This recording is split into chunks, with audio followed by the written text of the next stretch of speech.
روی سرپنجه پا و با زاویه پشت توپ حرکت کنید. پای تکیهگاهیتون نباید جلوتر و یا عقب‌تر از توپ باشد. دقیقاً در راستای توپ قرار دهید. کمی زانوهاتون رو در هنگام شوت زدن خم کنید. نوک پای تکیهگاه به سمت هدف باشد تا دقت ضربه بالا برود. در این نوع شوت به مرکز توپ ضربه بزنید و با این قسمت از پا به توپ ضربه بزنید.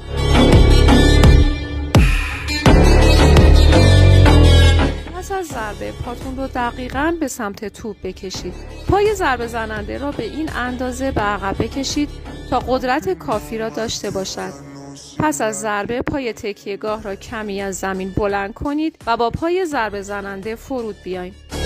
حتما بند کفشتون رو محکم ببندید تا در هنگام مسابقه کفشتون تکون نخوره و مهمترین نکته تمرین کردن.